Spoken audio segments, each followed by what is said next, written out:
Welcome to Wickless Night. There is something different about a night with no light at all, no candle burning, no lamp in the corner, just darkness, silence, and the feeling that something may be closer than it should be.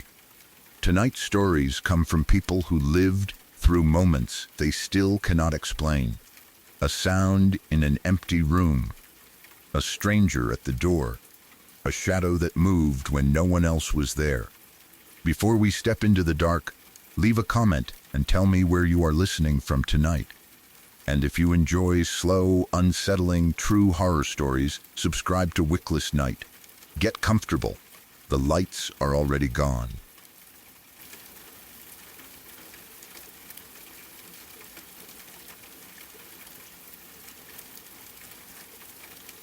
Back in 2005, I knew a girl who suddenly stopped answering my phone calls and text messages. At first, I didn't think much of it.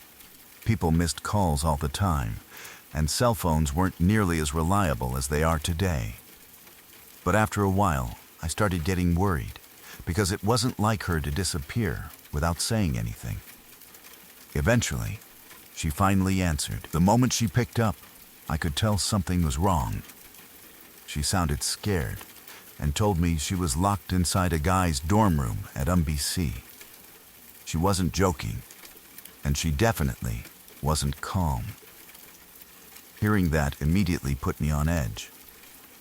I asked what had happened, but before I could get much of an explanation, I ended up talking directly to the guy.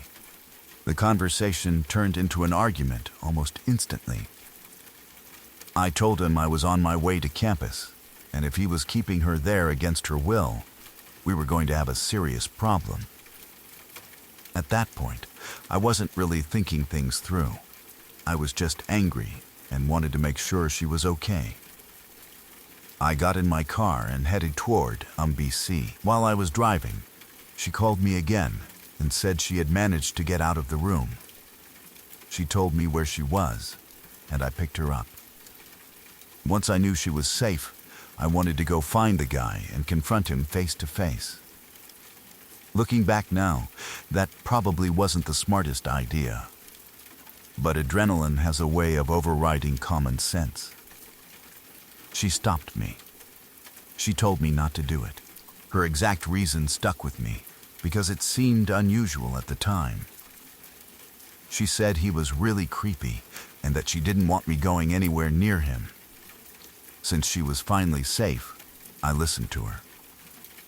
We left, and I assumed that was the end of it. It wasn't. A few days later, something happened that made the whole situation much more unsettling. Out of nowhere, the guy somehow found me on AOL Instant Messenger, AIM, back when practically everyone used it. He started sending me threatening messages. At first I figured he was just trying to intimidate me because of our argument. But then he began mentioning personal information about me. He knew my full legal name. He knew where I lived. Today that might not sound quite as shocking because so much information exists online, but this was 2005. Finding someone's personal details wasn't nearly as simple as it is now. Seeing him casually list my information immediately changed the tone of the conversation. Then the threats became even more serious. He said he was going to kill both me and the girl. At the time, I didn't believe him. I assumed he was just another internet tough guy trying to scare people from behind a keyboard. We had all seen people make ridiculous threats online, and I figured this was no different. Instead of backing down, I called his bluff. I told him that if he wanted to meet in person, I'd be ready. Looking back now, that was probably an incredibly reckless response. At the time, though, I honestly believed he was all talk. After that exchange, I never heard from him again. Life moved on. Then, only a few weeks later, I saw something on the news that completely changed the way I thought about the entire situation. A young woman had gone on a date with a man she met through MySpace. She never came home. Police eventually discovered that she had been murdered, Investigators later revealed that she had also been sexually assaulted, and the killer had attempted to mutilate her body in an effort to make identification more difficult. As details of the investigation were released, one name immediately caught my attention. It was the same guy. The same person who had locked my friend inside his dorm room. The same person who had argued with me over the phone. The same person who had tracked me down on AIM. The same person who had threatened to kill both of us. I remember staring at the news in complete disbelief. Suddenly, every message he had sent me felt different. Those weren't empty threats from some random internet troll. They had come from someone who was genuinely capable of extreme violence. The victim was identified as 21-year-old Leslie Ann Preer, and investigators arrested John Gaumer for the crime. During the investigation, authorities uncovered evidence linking him to the murder, and rather than face a possible death sentence at trial, he eventually pleaded guilty and accepted a sentence of life in prison without the possibility of parole. The media later referred to him as the MySpace Killer because he had met his victim through the social networking site. I still think back to that week from time to time. At the time, I felt frustrated because my friend wouldn't let me confront him. Now, I'm incredibly grateful she did. Had I gone looking for him that night, I have no idea how things might have turned out. It's impossible to know whether anything would have happened or whether it simply would have been another argument. But knowing what he eventually did to someone else makes it clear that he wasn't just an angry college student acting tough. He was a genuinely dangerous individual. It's also unsettling to think about how easily I dismissed his threats. Like a lot of people back then, I assumed that anyone making violent claims online was probably just trying to get attention. Most of the time, that assumption was true. This time, it wasn't. Those AIM messages seemed almost laughable when I first received them. After his arrest, I realized they could have been warning signs. The whole experience completely changed the way I look at online threats. Most people who make them never act on them, but every now and then, someone does. The difficult part is that you usually can't tell which is which until it's too late. Whenever I remember that story now, I don't think about the argument or the messages nearly as much as I think about how close my friend may have come to becoming another victim herself. She trusted her instincts, got out of that room, and insisted we leave instead of escalating the situation. That decision may have protected both of us. A few weeks later, another young woman wasn't nearly as fortunate. Knowing that someone who once threatened both of us would soon go on to commit such a horrific crime is something that stayed with me ever since. It's one of those moments that permanently changes the way you think about danger, intuition, and the people we sometimes underestimate.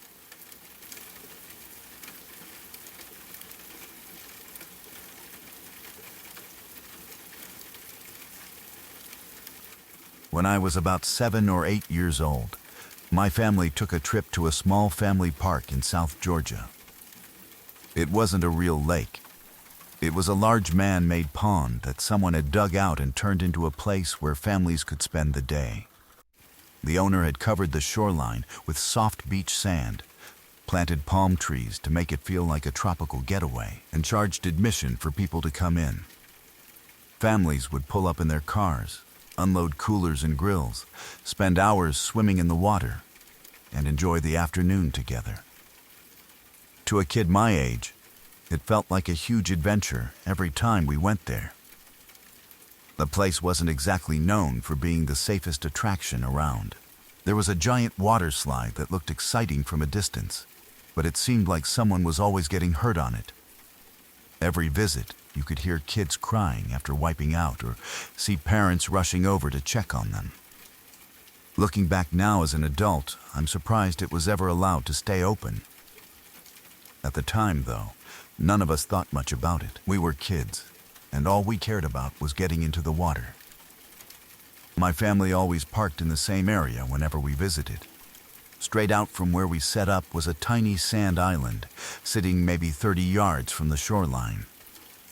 It wasn't much more than a raised patch of sand sticking out of the water, but it felt like its own little destination. Kids would swim out to it, climb up for a minute, then jump back into the water before heading to shore again. I wasn't a particularly strong swimmer back then. Deep water made me nervous, but luckily the water between the shore and the island wasn't too deep. It was just a little higher than my head. I had figured out that if I pushed off the bottom with my feet, I could bounce my way across instead of actually swimming the whole distance. I'd dip underwater, push off the muddy bottom, pop back up for air, then repeat the process until I reached the island. It made me feel braver than I actually was. One afternoon, I decided to head out there again like I had done before. Everything seemed completely normal. Families were laughing, people were grilling food, children were splashing around, and the whole place had that loud, happy summer atmosphere. I started bouncing across the water toward the island. Then something happened that I have never been able to forget. As I pushed off the bottom with one foot, it landed on something that immediately felt wrong. It wasn't a rock. It wasn't a log. It wasn't soft mud either. For just a split second, it felt exactly like I had stepped on someone's face. I remember feeling what seemed like a nose pressing against my toes before my foot slipped away. Then something else brushed across my foot. Hair. Long, fine hair drifting through the water. Even after all these years, that's the part that has stayed with me more than anything else. I can still remember the sensation of those strands moving between my toes with the gentle motion of the water. It wasn't tangled or rough. It floated freely, almost weightless, and that strange feeling instantly filled me with panic. I jerked my foot away as fast as I could and scrambled toward the surface. I don't remember screaming, but I remember feeling completely terrified.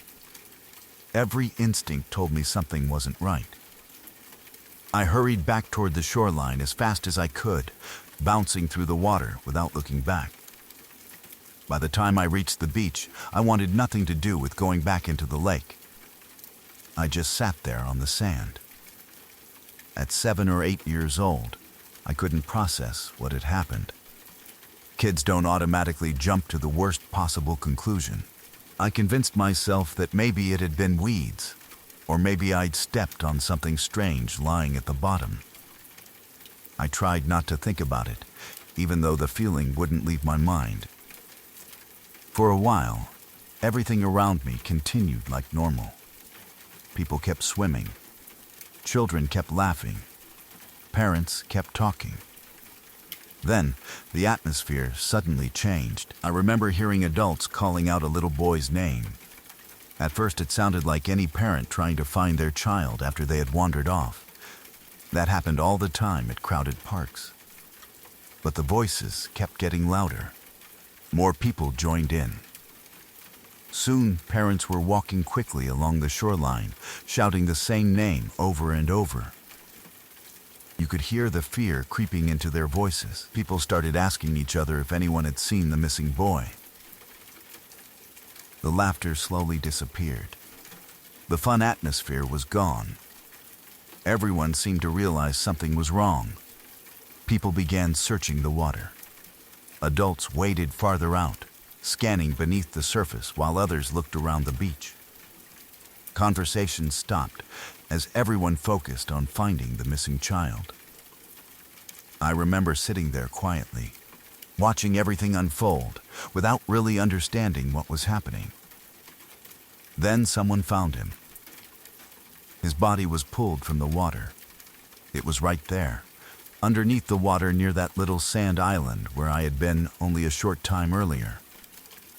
The exact place where I had felt something beneath my foot. As a child, I didn't fully connect everything in that moment. I don't even remember anyone asking me if I had seen anything unusual. Maybe nobody knew where I had been.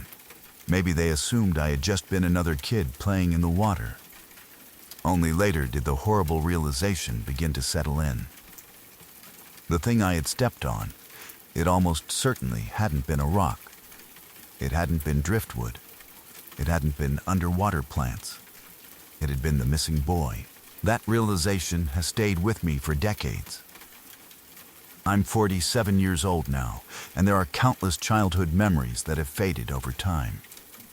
I've forgotten birthdays, vacations, names of old classmates, and hundreds of other moments that once seemed important. But I have never forgotten that feeling. Sometimes memories fade around the edges until they're almost impossible to picture clearly. This one never did. If I close my eyes today, I can still remember bouncing through that water. I can remember my foot coming down. I can remember that brief moment of pressure against what felt like a nose. Most of all, I remember the hair. It drifted so naturally through the water that there was nothing dramatic about it. That almost makes it worse.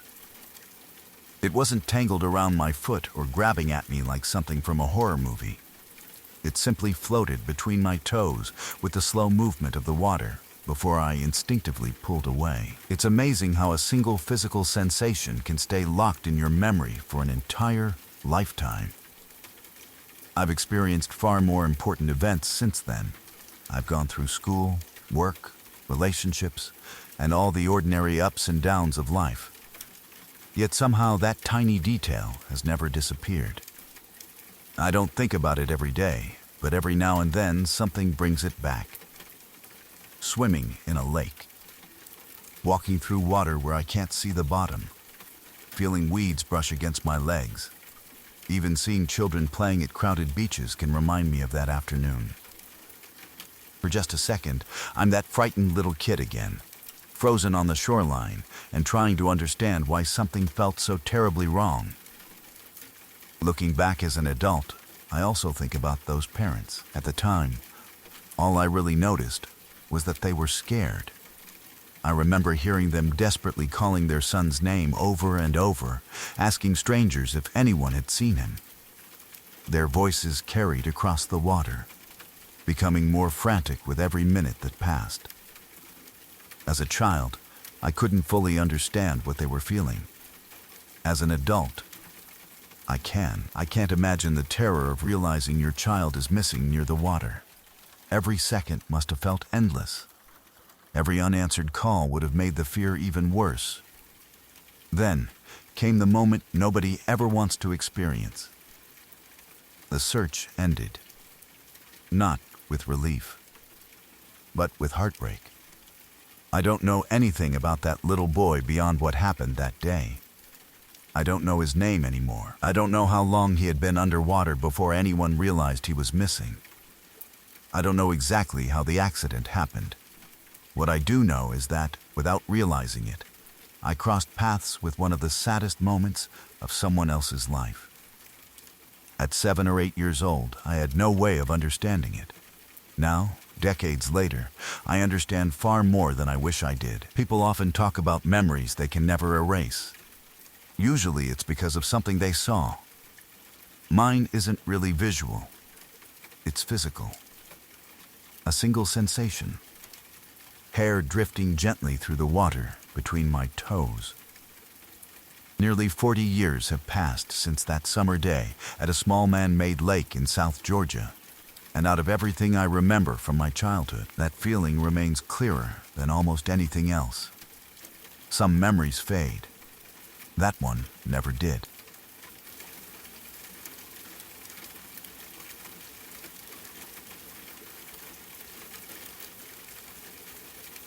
For years, a woman from North Carolina carried a strange childhood memory that never made sense to her. It wasn't a clear memory or a complete story, just a brief image that would occasionally resurface, no matter how hard she tried to ignore it. She remembered being very young, around 5 years old, and somehow seeing her father's face inside the family's old outdoor privy.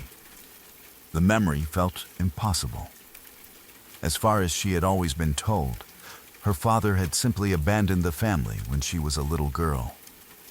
Everyone accepted that explanation, and as the years passed, she learned to live with it. Still, that strange image never completely disappeared. Every now and then it would flash through her mind, leaving her confused because it didn't fit the story she had grown up believing. As an adult, she eventually began seeing a therapist. During counseling, she mentioned the recurring memory, explaining that she had never been able to understand why it continued to haunt her. According to accounts of the case, her therapist suggested hypnosis, or hypnotic regression, as a way to explore whether the memory represented something meaningful or whether it was simply her mind trying to make sense of early childhood experiences. During those sessions, additional memories reportedly began to surface. One memory stood out more than the others. She recalled waking up during the night and walking into the family's kitchen. There, she remembered seeing her mother on the floor, cleaning up what appeared to be blood. According to her recollection, her mother immediately became angry after realizing she was awake and ordered her to go straight back to bed. For decades, those memories had remained buried or fragmented. On their own, they didn't prove anything. Childhood memories, especially ones recovered many years later, can be unreliable, and investigators generally treat them with caution. Still, the details were unsettling enough that they eventually drew the attention of local law enforcement. By that point, the woman's mother was still living on the same family farm. As more details emerged from the woman's recollections, investigators reportedly began comparing them with the family's history. Eventually, they believed there was enough information to justify taking a closer look at the property. Authorities obtained a search warrant. One of the places they focused on was the location where the old outdoor privy had once stood decades earlier. When investigators began digging beneath the site, they made a shocking discovery. Human remains were found buried where the old privy had been. The remains were identified as the woman's father. According to reports from the time, investigators believed his body had been dismembered before being placed into the pit, likely because that was the only practical way to conceal him inside such a confined space. The discovery completely changed the family's story. For decades, everyone had believed, or had been told, that the father had abandoned his wife and children without looking back. Instead, investigators now believed he had never left the property at all. He had allegedly remained there the entire time, hidden beneath the old privy while decades passed overhead. The case quickly became major local news. This all happened before the internet and social media, so people followed each development through newspapers and television reports. Every new article revealed another piece of the mystery, and residents closely watched to see whether prosecutors would move forward with criminal charges. The investigation raised countless questions. What had actually happened all those years earlier? Had the killing been planned, or had it resulted from a violent argument? Had anyone else known the truth? How had such a secret remained hidden for so many decades? Authorities continued trying to reconstruct events that had allegedly taken place many years before. Witnesses had aged, memories had faded, and much of the physical evidence had long since disappeared. Prosecutors faced the difficult challenge of determining whether there was enough remaining evidence to successfully bring the case to trial. Then, before those questions could be answered in court, the story took another tragic turn.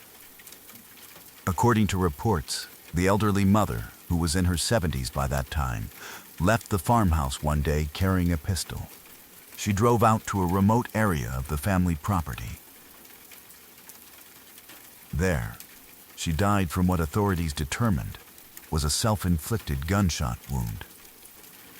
Her death effectively ended any possibility of a criminal prosecution.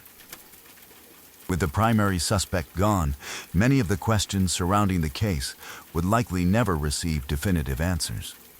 Even today, the story continues to circulate because it combines several extraordinary elements into one case: a decades-old disappearance, a childhood memory that resurfaced years later, the discovery of hidden human remains on a family farm, and an investigation that ended before it ever reached a courtroom.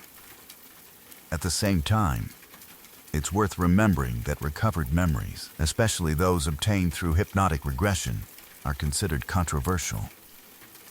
Modern psychologists and legal experts generally advise treating such memories with caution, because hypnosis can increase confidence in memories without necessarily increasing their accuracy. For that reason, investigators typically rely on physical evidence and independent corroboration rather than hypnosis alone.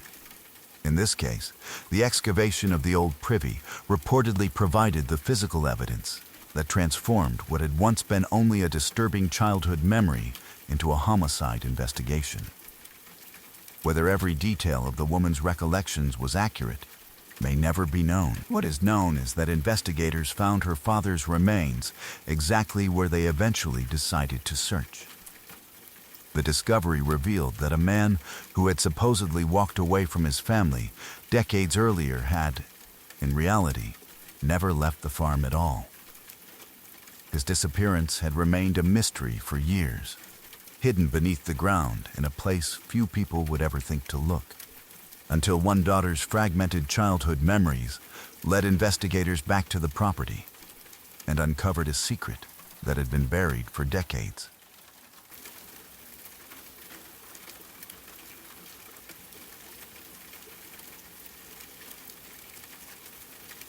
A few years ago, I lost a close friend to what was later confirmed to be a drug overdose. At the time this happened, though, none of us knew the truth yet. He had simply disappeared, and everyone around him was still trying to figure out what had happened. Those days were filled with uncertainty. People were calling each other, sending messages, and hoping someone had heard from him. Every new rumor seemed to contradict the last one. Part of me wanted to believe he would eventually show up and explain everything, while another part feared something terrible had happened. A couple of days after he disappeared, I had one of the most vivid dreams of my life. Even now, years later, I can remember it with incredible detail. It didn't feel like an ordinary dream. It felt intense, almost painfully real. The sounds, the emotions, and even the conversations felt sharper than any dream I'd ever had before. The first thing I remember is desperately calling his name. I wasn't simply shouting, I was screaming as loudly as I possibly could, again and again. I kept yelling his name with everything I had, trying to find him. The effort felt so real that my throat actually hurt inside the dream. Every scream felt physically painful, as though I had been shouting for hours. I couldn't see where he was. I just knew I had to keep searching. Eventually, after what felt like a very long time, I finally found him. He wasn't alone. He was standing in what looked like a line. I couldn't tell where the line began or where it ended. It simply stretched farther than I could see. The people standing around him immediately caught my attention. They weren't exactly people. They had human shapes, but they didn't have faces. No eyes, no mouths, no recognizable features at all. Each one looked like the outline of a person, but without any real identity. It was deeply unsettling. Despite everything strange about the place, my attention stayed focused on my friend. The moment I saw him, I felt an enormous sense of relief. He looked back at me with an expression that I still remember clearly. He seemed confused. He also looked scared. But there was something else about his expression. It felt like he was trying very hard not to show how frightened he actually was. Almost like someone pretending everything was okay because they didn't want to worry anyone else. That was exactly how he had often behaved in real life. He would hide his struggles behind a calm face. Seeing that same expression in the dream made everything feel even more real. The first thing I asked him was simple. "Are you okay?" He answered almost immediately. Yeah, but something about the answer didn't convince me. He said he was okay, yet he still looked uncertain. It felt like he wanted me to believe him, even if he wasn't completely sure himself. Then he said something that I've never forgotten. He told me he wasn't alone. As he said it, he pointed toward the faceless figures standing beside him. The moment he pointed at them, every one of them turned toward me. I can't explain why that moment frightened me so much. None of them moved aggressively. None of them spoke. They simply turned their attention toward me all at once. The atmosphere instantly changed. Until then, I'd been completely focused on my friend. Now I suddenly felt as though I wasn't supposed to be there. It was an overwhelming feeling. Not exactly fear. More like I had entered a place where I didn't belong. It felt deeply unwelcome. My friend seemed surprised that I had somehow found him, almost as though he hadn't expected me to be there at all. He started talking. I don't remember exactly what he was about to say. I've tried for years to remember his words, but that part of the dream has always remained just out of reach. I only remember that he had just begun speaking. Then everything ended instantly. A loud crash echoed through my house. It sounded like a door slamming with incredible force. The noise was so loud that it pulled me awake immediately. I sat straight up in bed. My heart was racing. For several seconds, I honestly wasn't sure whether I was awake or still dreaming. The dream had felt unbelievably real. Not only visually real, emotionally real. Even the sounds inside the dream seemed unusually loud and vivid. It took me a few moments to gather myself. Eventually, I got out of bed and checked the house. I expected to find that a window had blown open, or that someone had slammed a door. Everything seemed normal. I couldn't immediately find anything that explained the noise. The whole experience stayed with me throughout the day. At the time, I still didn't know what had happened to my friend. I just couldn't shake the feeling that the dream had been different from any I'd ever had before. Not long afterward, we learned the truth. He had died from a drug overdose. Hearing that news completely changed the way I remembered the dream. Suddenly, every detail felt heavier. The line, the faceless figures, his expression, the feeling that I wasn't supposed to be there. Whether those details meant anything beyond my own subconscious is something I honestly can't answer. I've thought about it many times over the years. Part of me believes the dream may simply have been my mind trying to process uncertainty. Even before we officially learned about his death, perhaps some part of me already feared the worst. Our brains are remarkably good at piecing together subtle clues without us consciously realizing it. Dreams often combine emotions, memories, and fears into stories that feel incredibly meaningful. That explanation makes a lot of sense. At the same time, it's difficult to ignore how unusually vivid the experience was. I've had countless dreams throughout my life. Most disappear from memory within hours. This one never did. I still remember screaming his name. I still remember finally finding him. I still remember his face. I remember asking whether he was okay. I remember him saying he wasn't alone. Most of all, I remember those faceless figures turning toward me the instant he pointed at them. That image has never faded. I've also wondered about the loud door slam that woke me up. Maybe someone in the house really did close a door. Maybe a draft caused it. Maybe the sound itself became incorporated into the dream at the exact moment I was waking up. Something sleep researchers know can happen. That's entirely possible. The timing certainly fits. Even so, the transition from the dream to waking felt seamless enough that it's always stood out in my memory. I'm careful not to claim that the dream was supernatural. There are many perfectly reasonable explanations. Grief, anxiety, subconscious awareness, and the strange ways our minds process uncertainty during sleep can create experiences that feel astonishingly real. I recognize all of that. Still, I can't deny how profoundly the dream affected me. It didn't feel symbolic while I was inside it. It felt like a conversation.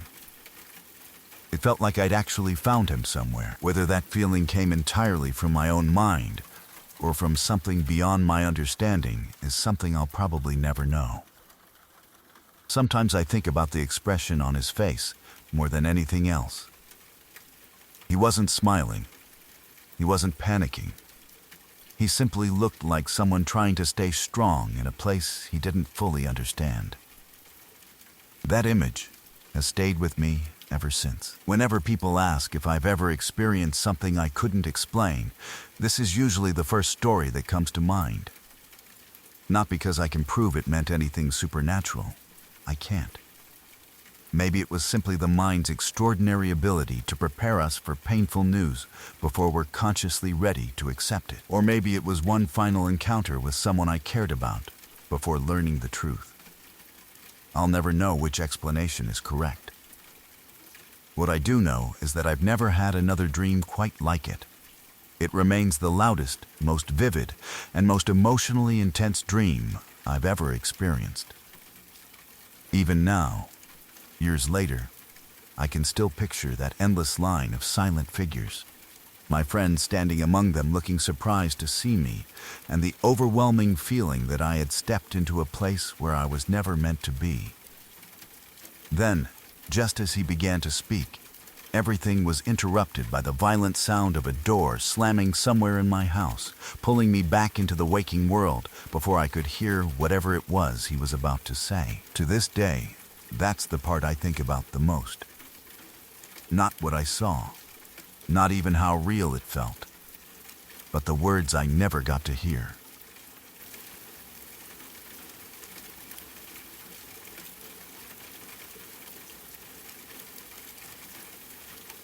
The strangest experience I've ever had happened on the night my dad passed away.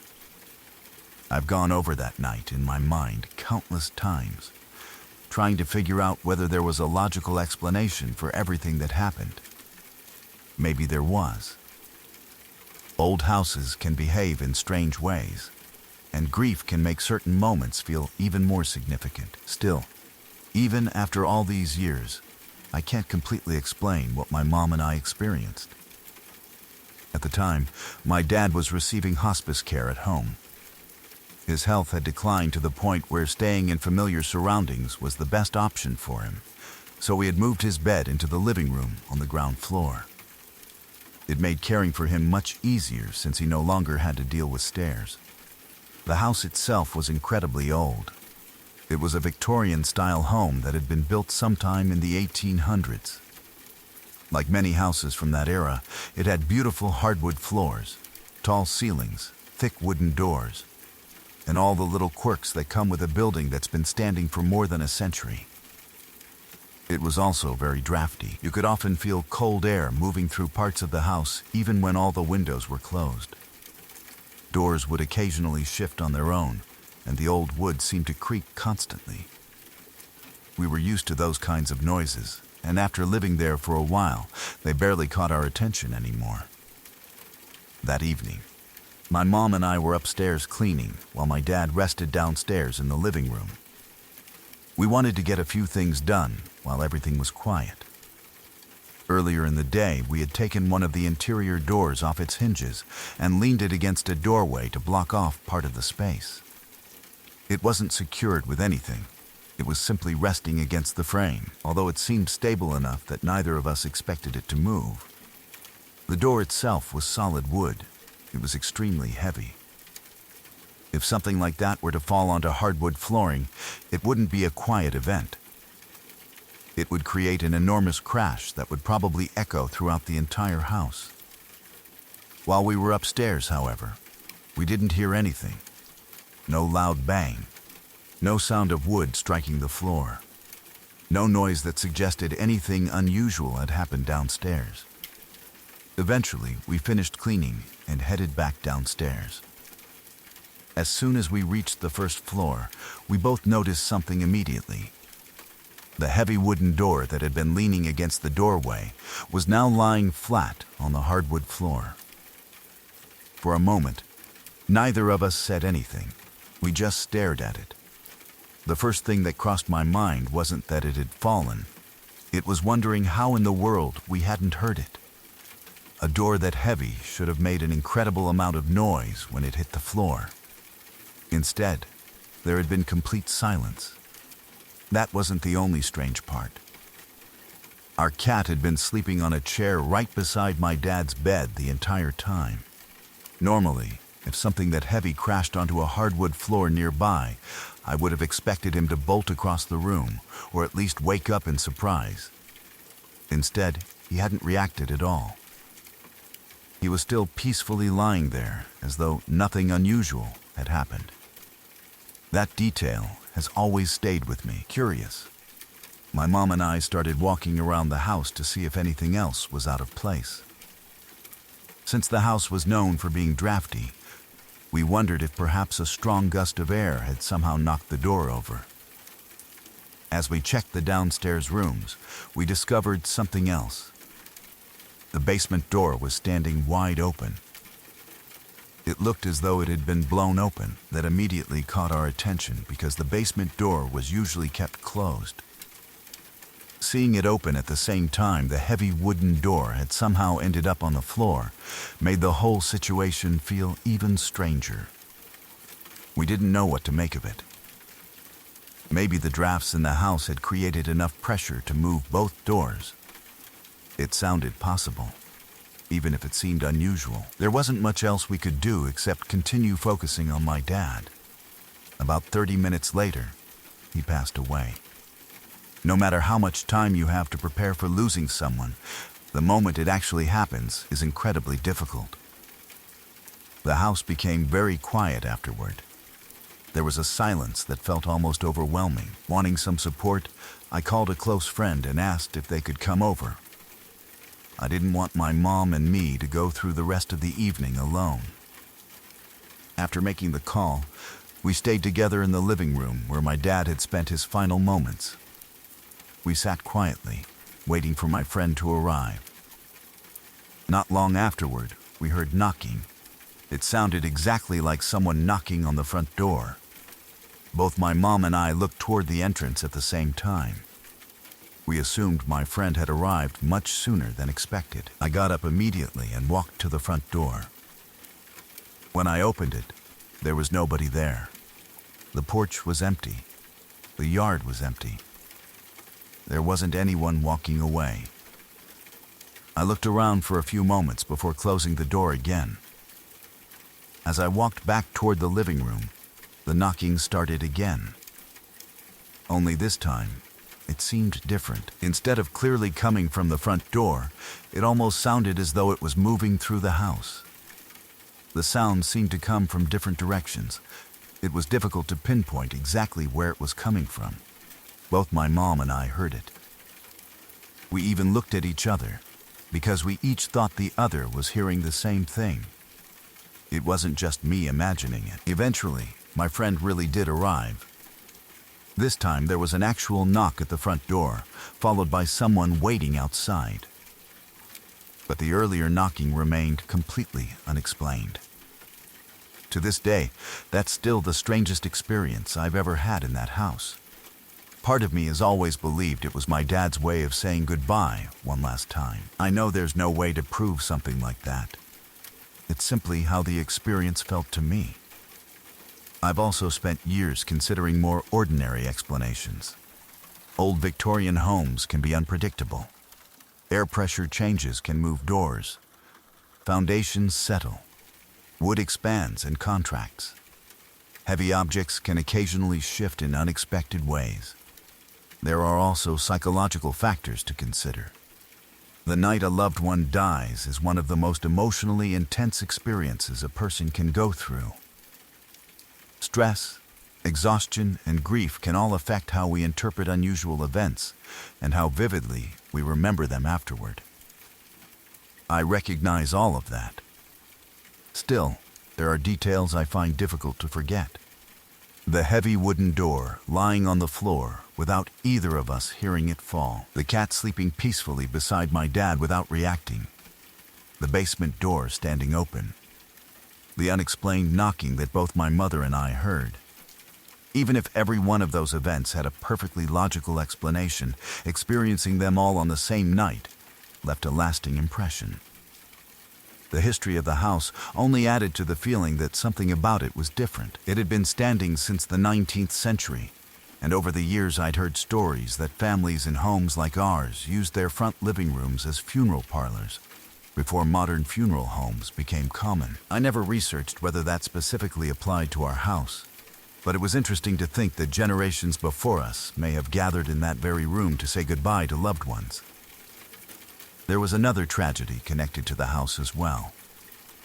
Years before, my dad's significant other had unexpectedly taken her own life there. Knowing that history made the house feel emotionally heavy long before the night my father passed away. Living there was never particularly comfortable.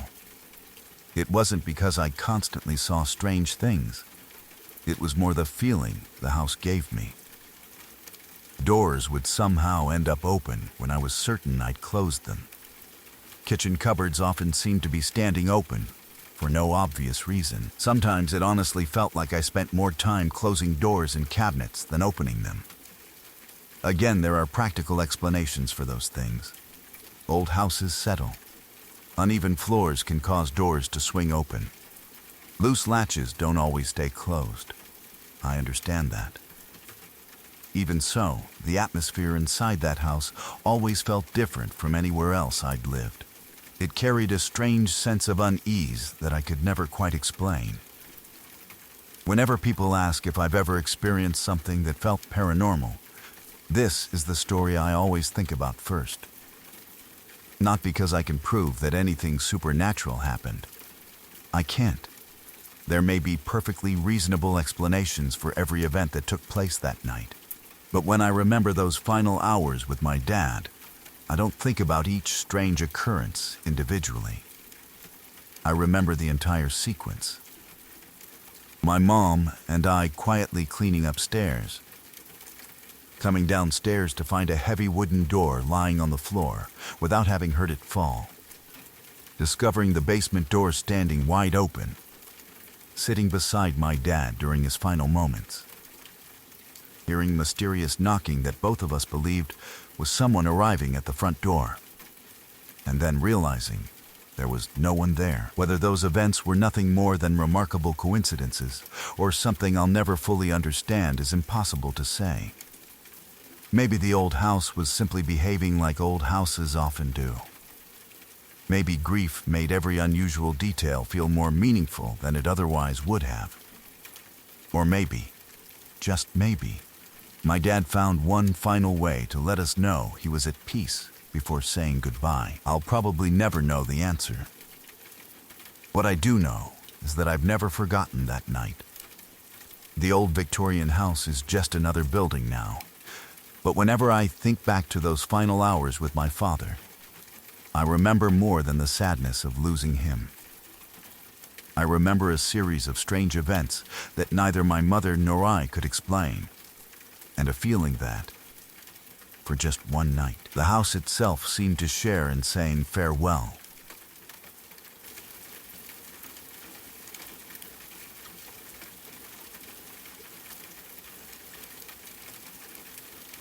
When I was growing up, my mom worked in a prison. She wasn't a correctional officer or a guard. She worked in the education department, teaching inmates and helping them earn qualifications while they served their sentences. Even though she wasn't directly responsible for security, her job still meant she spent every day around people who had committed some truly terrible crimes. As a kid, I never really understood what that meant. To me, it was just where my mom went to work every morning. One thing always stood out from that time, though. For a while, my mom suddenly became very strict about how my sister and I wore our hair. She wouldn't let either of us wear it in ponytails anymore. If our hair was long, she insisted we leave it down whenever we went out. At the time, she never explained why. I was a complete tomboy, and I absolutely hated having my hair down. It got in my face whenever I ran around or played outside. I constantly complained because I wanted to tie it back like every other kid my age. Eventually, after hearing me argue about it enough times, my mom gave in and let me cut my hair short instead. Once it was short, there was no need for a ponytail anymore, and that seemed to satisfy her. I thought it was a strange rule, but kids don't usually question their parents forever. Eventually, I stopped thinking about it. Years later, after I was grown up, I finally learned the real reason behind it. My mom told me that around the same time she had started enforcing that rule, a new inmate had arrived at the prison where she worked. He wasn't there for theft or assault. He had committed a crime so horrifying that even after all those years, my mom still struggled to talk about it. According to what she told me, the man had murdered his own 5-year-old daughter after subjecting her to unimaginable abuse. The details were horrific. He assaulted the little girl with a beer bottle, and during the attack, the bottle shattered, causing catastrophic injuries. Instead of getting help, he left her to die from her injuries. After she died, he wrapped her body inside a carpet and hid her in the attic of the house, apparently believing no one would find her. Eventually, he was caught while trying to move the body, and the crime was uncovered. Just hearing that story years later made me feel sick. But what disturbed my mother even more wasn't only the crime itself, it was the man. Because of her job in the prison's education department, she occasionally had interactions with inmates during classes or educational programs. She wasn't friends with them, of course, but she couldn't completely avoid hearing them talk. This inmate apparently liked talking about his daughter, not with guilt, not with regret. He referred to her as his girl.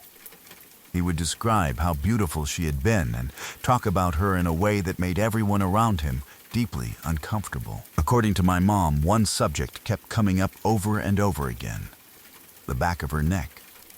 He would talk about how pretty it looked when little girls wore their hair tied up. He described how delicate the back of the neck was, how much he liked seeing it exposed, and how easy it was to grab someone by their ponytail.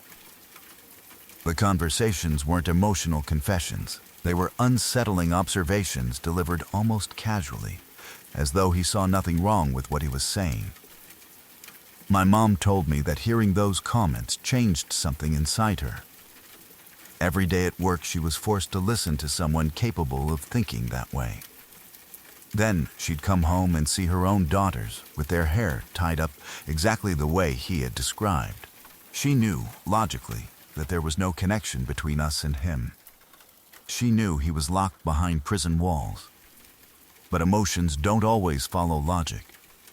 She simply couldn't stand looking at us wearing ponytails anymore. It wasn't because she believed we were in danger from that particular inmate. It wasn't because she thought hairstyles actually caused harm. It was because every time she saw the back of our necks exposed, she immediately remembered the disgusting things that man had said. Those images followed her home from work.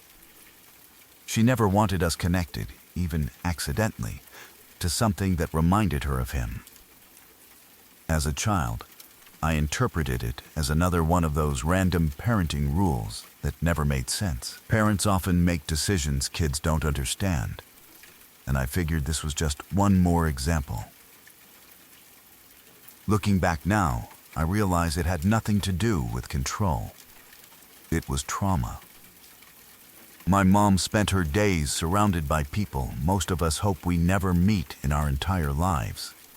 She listened to stories, saw case files, and encountered offenders whose crimes were almost impossible to comprehend.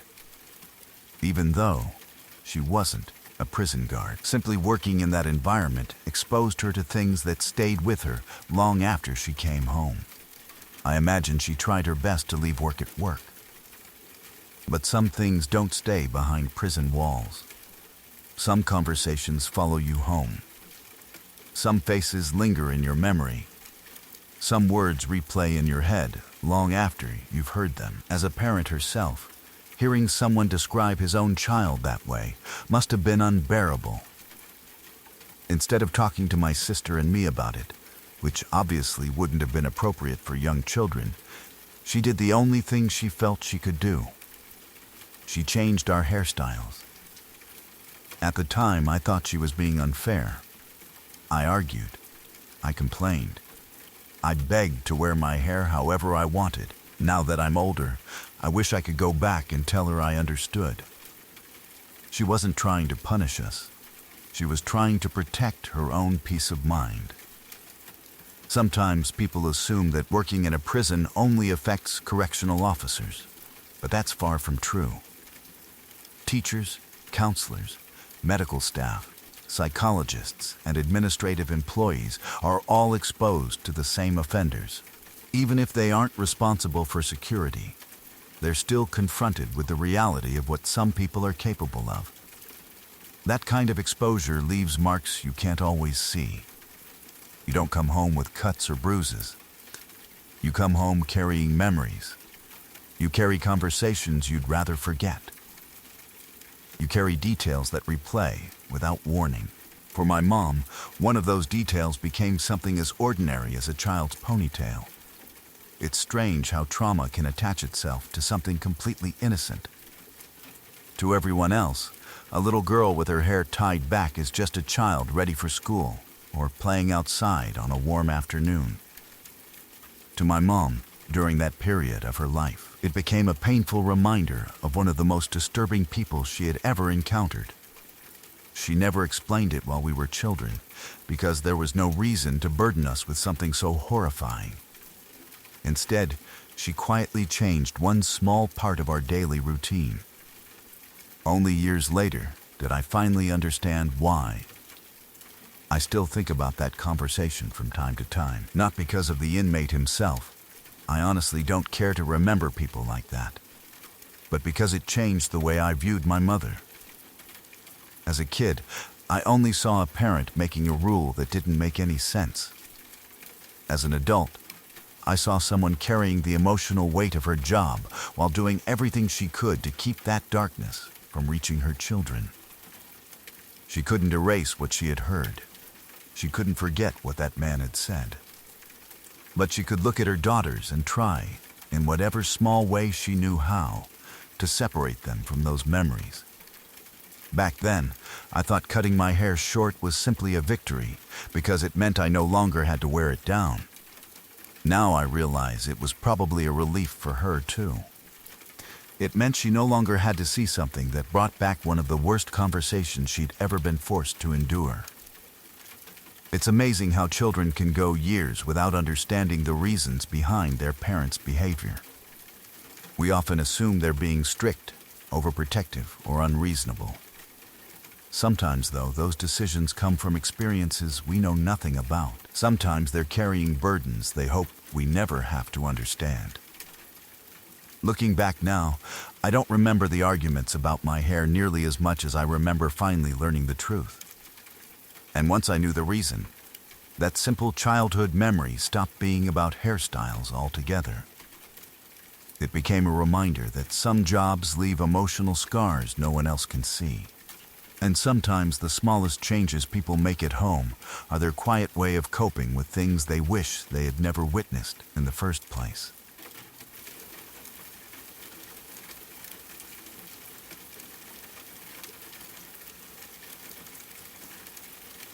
Before the next story begins, thank you for staying here in the dark. If this is your first visit, subscribe to Wickless Night for more true stories made for the late hours, when the world is quiet and every little noise feels important. You can also leave a like and tell me which story has made you look around the room so far. Now, let's continue.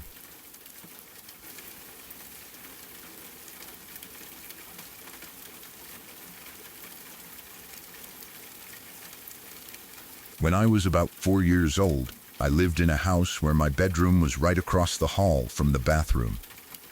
I was very young, so a lot of my memories from that time are blurry or broken into small pieces, but this one has always stayed with me. It was one of those memories that feels too clear in one part and too strange in another. I do not remember every detail of the house, every piece of furniture, or everything that happened before and after. But I remember the hallway. I remember getting up in the middle of the night. I remember needing to go to the bathroom. And I remember the laugh from downstairs. At that age, the world feels much bigger than it really is. A hallway at night can feel long, even if it is only a few steps. A staircase can feel like it leads down into another world. The dark corners of a house feel deeper when you are small, and even familiar rooms can become strange once everyone else is asleep. My bedroom being across from the bathroom should have made it easy. I did not have to walk through the whole house. I did not have to go downstairs. I only had to cross the hall.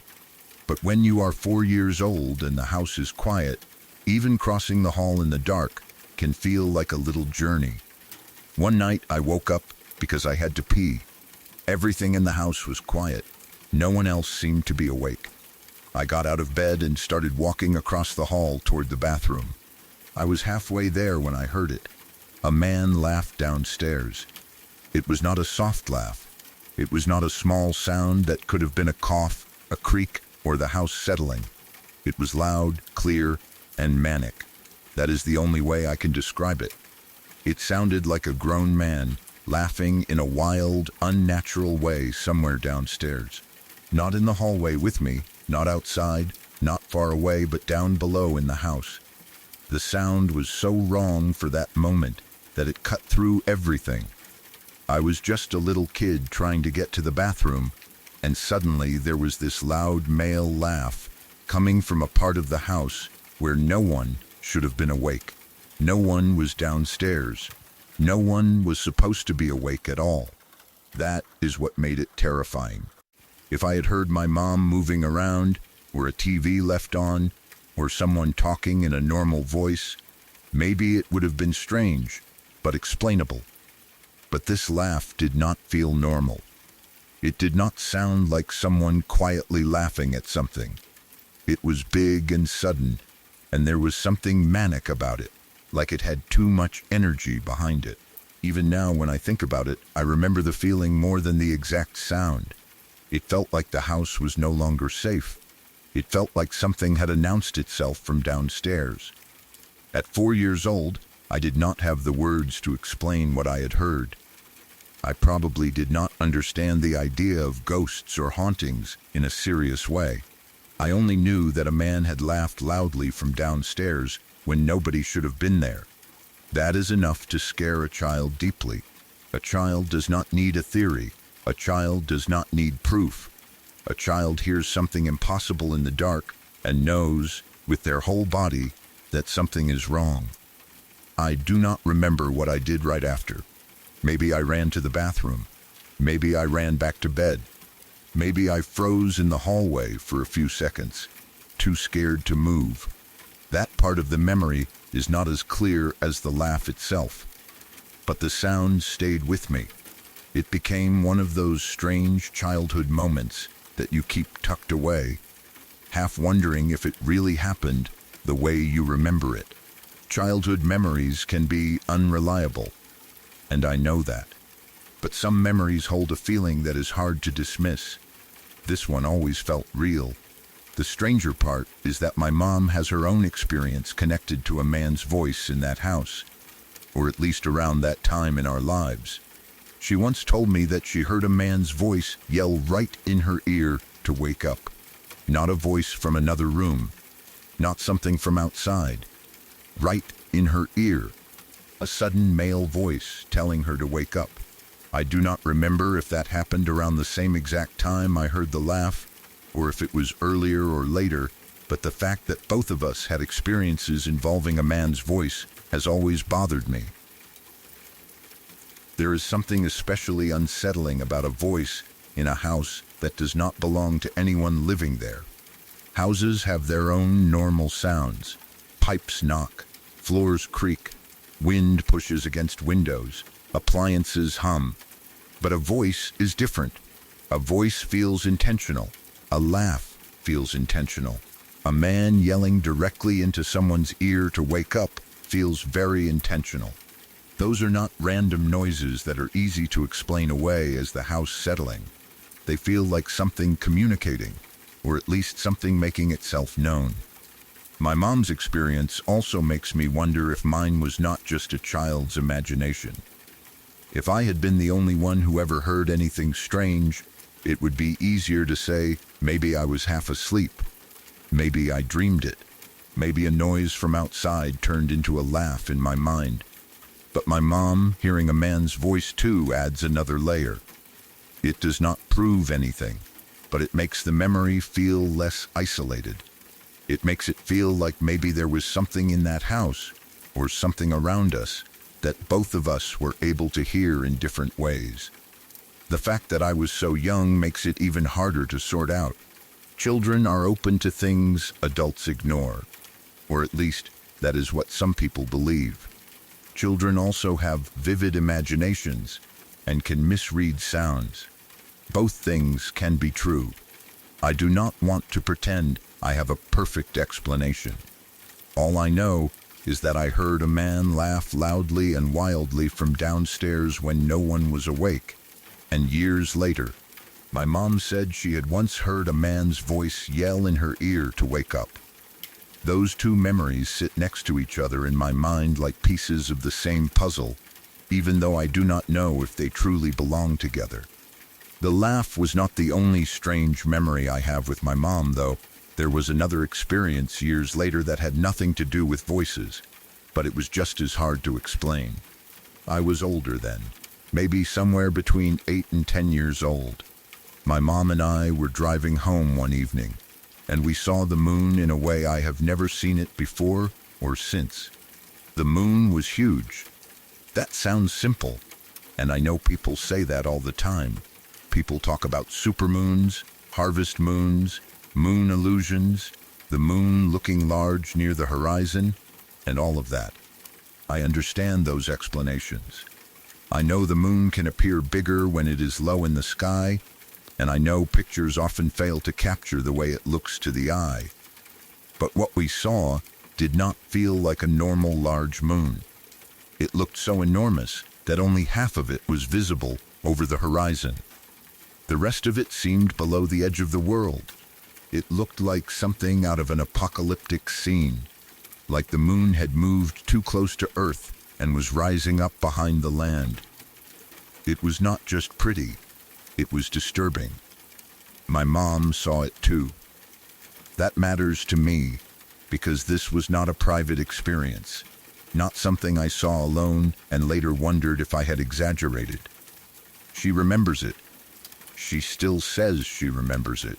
We were both in the car, both looking at the same sky, both seeing the moon so large that it felt wrong.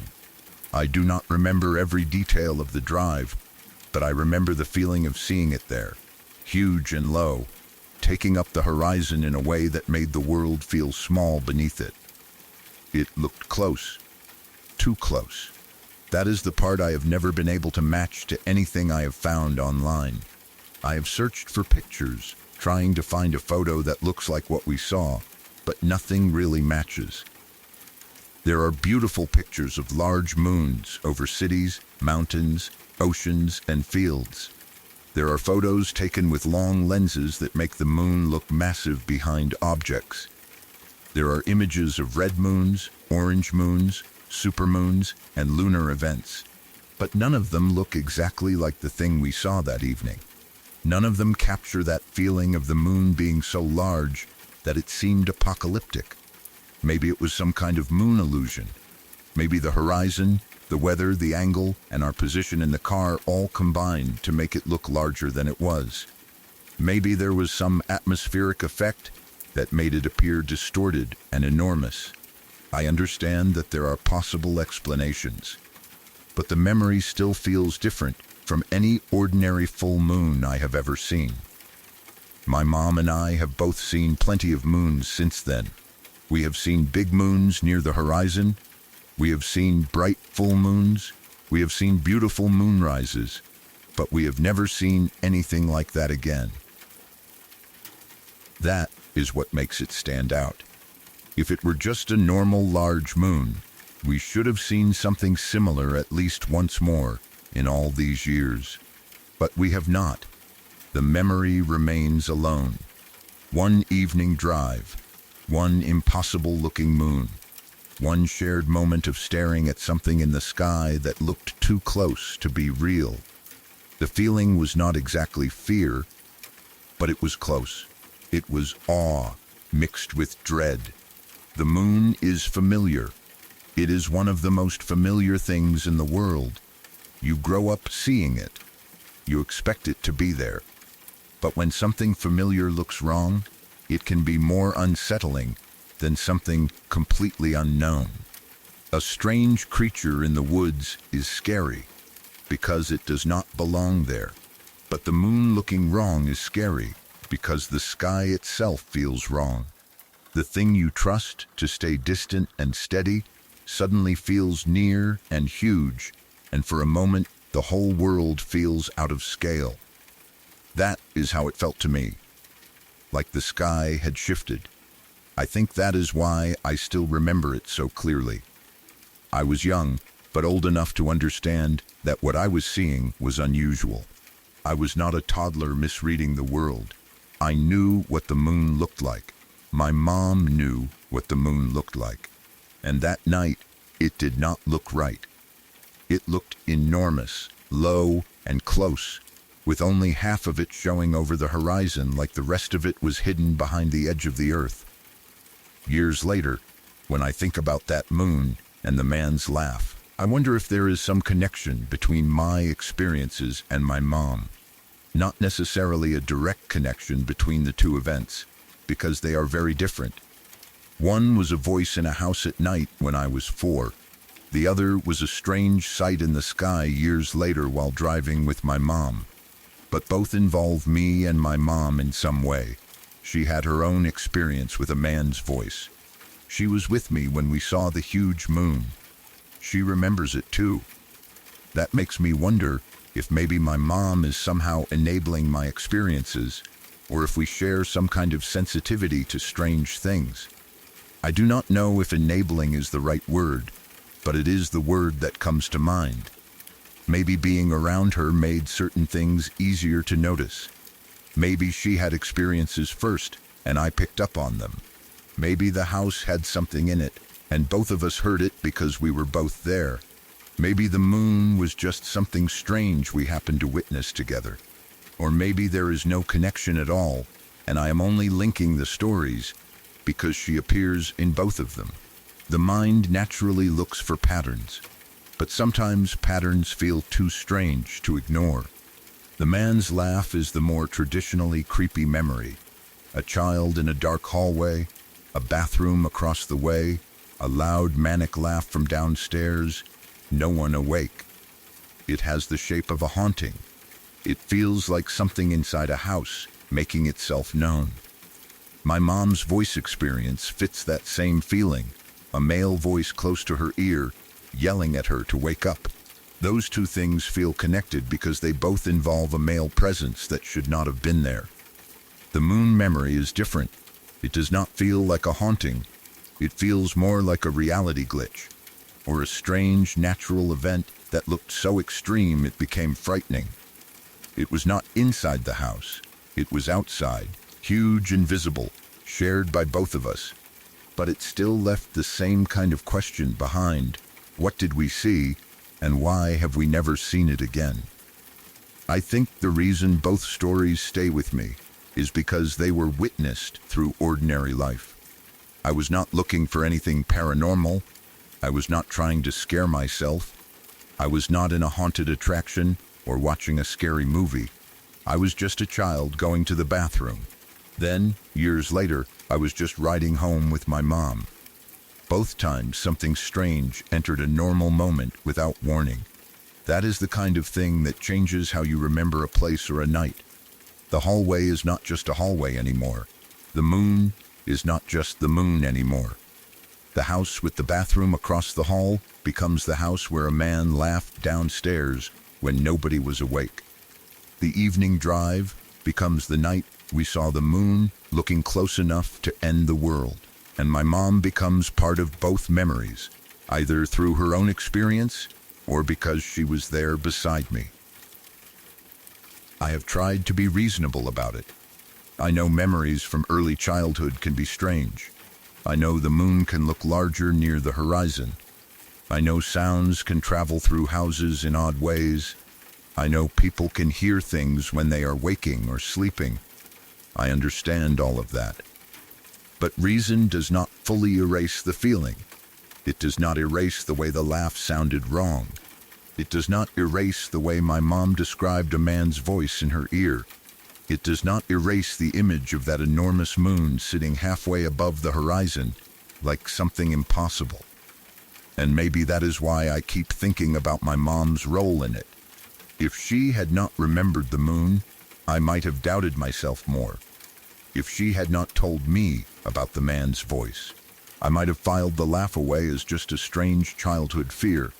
But because she is connected to both, the stories feel less like random moments and more like part of a pattern. Maybe not a clear pattern, but something. I do not know what that pattern means. Maybe my mom and I both just notice strange things. Maybe we both remember them more strongly than other people would. Maybe some families carry stories like this because more than one person is open to experiencing them. Or maybe there is nothing supernatural about it, and the connection is only emotional. A child experiences the world through their parent. If your mom takes something seriously, you remember it differently. If your mom remembers the same huge moon, it becomes more real in your mind. If your mom admits she heard a man's voice too, your own memory feels validated. But even if that is all it is, the stories are still strange. I can still imagine myself as a 4-year-old, small and half asleep, stepping into the hallway because I needed the bathroom. The house quiet around me. The darkness downstairs. Then that sudden loud laugh rising from below, manic and male, where no man should have been laughing. I can still imagine the shock of stopping there in the hallway, caught between my bedroom and the bathroom, feeling the safety of the house disappear in one sound.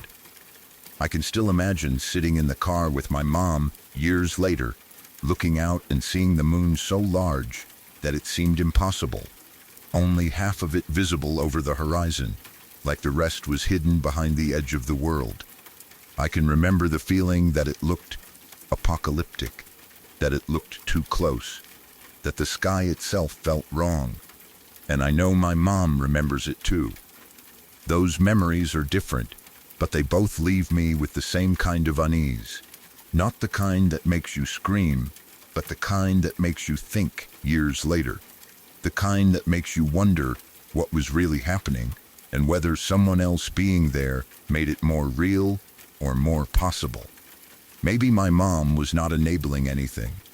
Maybe she was simply present for some of the strangest moments of my life. Maybe the house had something in it, and the moon was just a rare visual effect. Maybe the man's laugh and the giant moon have nothing to do with each other. But after writing them out and seeing how she connects to both, I cannot help wondering. Because when I was 4, I heard a man laugh loudly from downstairs in a sleeping house. My mom once heard a man's voice yell right in her ear to wake up. And years later, the two of us saw a moon so huge and close-looking that neither of us has ever found a photo that matches it, or seen anything like it again. Maybe those are all separate things. Or maybe, somehow, my mom and I were both tuned in to something strange.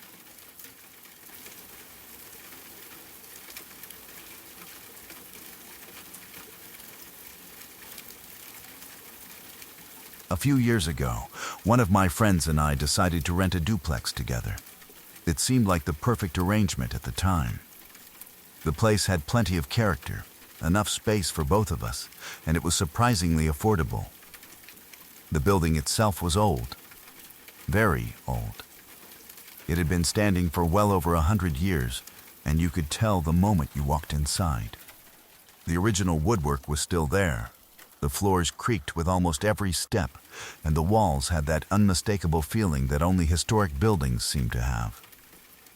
Like many old homes, it made noises that newer houses simply don't. Pipes clicked. Floorboards settled. Doors shifted slightly with changes in temperature. Most of the time, we didn't think much of it. We joked that the house was just showing its age. Our bedrooms were on different levels. My roommate had the bedroom upstairs on the second floor, while I stayed in the bedroom downstairs. For the first little while, everything was perfectly normal. Then one night, something happened that neither of us forgot. I don't remember exactly what time it was, but it was already late and we'd both gone to bed. I was downstairs, either asleep or just about to fall asleep, when I suddenly heard someone coming down the stairs much faster than usual. A moment later, my bedroom door opened. It was my roommate. She looked genuinely shaken. She wasn't laughing. She wasn't trying to scare me. She looked honestly frightened. After she managed to calm down enough to speak, she told me what had happened. She said she had been lying in bed when she suddenly felt the unmistakable sensation of someone climbing into bed beside her. Not simply the mattress shifting, not the house settling. She described it as feeling exactly like another person physically getting into bed. She felt the movement. She felt the weight. It was enough to make her jump up and run downstairs immediately. Hearing her describe it gave me chills. At the same time, I tried to think of ordinary explanations. Old mattresses can shift unexpectedly. Our minds can misinterpret sensations when we're drifting off to sleep. There are well-documented sleep phenomena where people experience incredibly realistic physical sensations while transitioning between sleep and wakefulness. I know that now.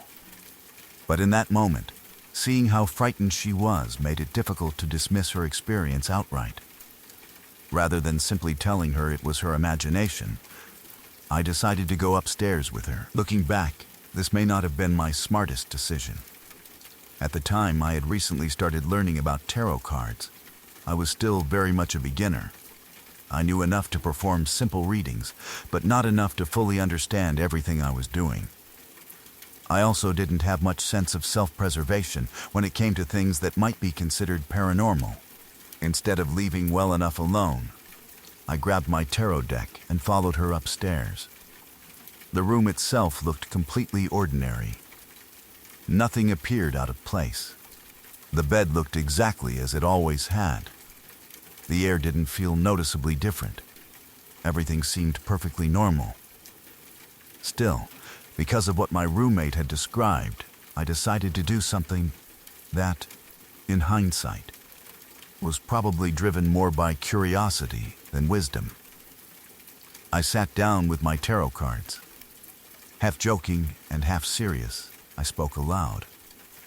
I asked whether there was any spirit present that wanted to communicate. Again, I realize how strange that probably sounds. Whether someone believes tarot is a meaningful spiritual practice, a psychological tool, or simply a deck of symbolic cards, I understand there are many different perspectives. At the time, though, I was curious. I shuffled the deck. Then I pulled the first card. Death. For anyone unfamiliar with tarot, the death card isn't usually interpreted as predicting a literal death. More often, it's associated with endings, transformation, and major change. Even knowing that, seeing it appear first in that particular situation immediately caught my attention. Trying not to overreact, I pulled a second card. The Devil. That stopped me in my tracks. Like the death card, the devil has symbolic meanings that don't necessarily refer to anything supernatural. It often represents temptation, unhealthy attachments, fear, or feeling trapped, rather than an actual evil presence.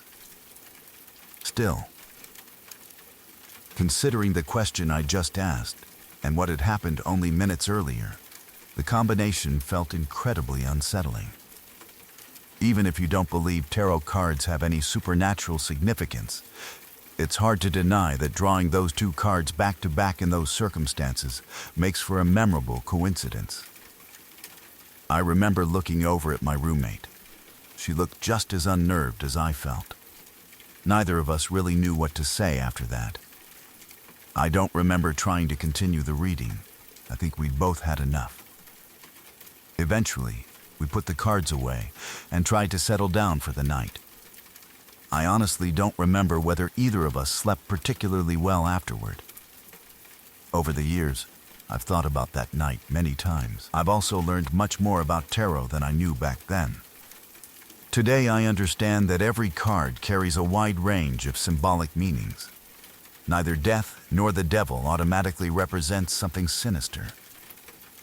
In fact, experienced tarot readers often view those cards in far less frightening ways than beginners do. Knowing that gives me a more balanced perspective now than I had at the time. I've also learned more about sleep-related experiences. Many people report vivid sensations of someone sitting on their bed, lying beside them, or even touching them while they're in states between sleeping and waking. These experiences can feel astonishingly real and are often associated with sleep paralysis or related sleep phenomena. That's another entirely reasonable explanation. It's certainly possible that my roommate experienced something along those lines without realizing it. At the same time, it's also true that our tarot reading happened exactly as I remember it. The first two cards I drew were Death and the Devil. Whether that was pure coincidence, subconscious pattern recognition, or something more meaningful depends entirely on how someone chooses to interpret tarot. I don't claim to know the answer. Looking back now, I can laugh a little at my younger self. If someone told me today they believe there might be a spirit in their bedroom, my first instinct probably wouldn't be to walk upstairs carrying a deck of tarot cards and start asking questions. At the time, though, curiosity got the better of me. I genuinely wanted to know whether anything unusual was happening. Instead, I walked away with an experience that has stayed in my memory ever since. Whenever people ask whether I've ever experienced anything that felt paranormal, this is one of the first stories that comes to mind. Not because I can prove anything supernatural occurred. I can't. There are perfectly reasonable explanations for both my roommate's experience and the tarot reading. Sleep-related sensations are well documented. Tarot cards are interpreted very differently depending on the reader, and unlikely combinations naturally happen from time to time. I recognize all of that. Even so, it's difficult to forget the atmosphere of that night. An old duplex. A frightened roommate convinced someone had climbed into bed beside her. A beginner with a tarot deck asking questions they probably shouldn't have been asking. And the first two cards appearing one after the other. Death. Then, the devil, whether it was coincidence, symbolism, psychology, or something that can't easily be explained, I honestly don't know. All I know is that the experience left both of us unsettled. And even years later, whenever I think back to that old 100-year-old duplex, that's the first memory that comes to mind. It wasn't the creaking floors or the age of the building that made the strongest impression. It was the look on my roommate's face when she ran downstairs, convinced someone had climbed into bed with her, followed by one of the most unforgettable tarot pulls I've ever had. To this day, I still can't say with certainty what happened that night. Maybe it was nothing more than an extraordinary coincidence. Or maybe it was one of those experiences that simply leaves you wondering long after you've stopped looking for answers.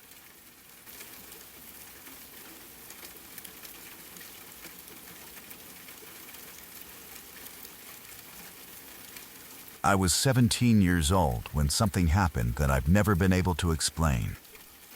It took place not long after my grandfather passed away, during a time when my entire family was still adjusting to the loss. His death had affected all of us in different ways. The house felt quieter than usual. and there was a heaviness that seemed to linger for weeks afterward. Looking back now, I know grief can influence the way we think, feel, and even perceive the world around us. At the time, though, I wasn't thinking about any of that. To me, it was just another ordinary morning.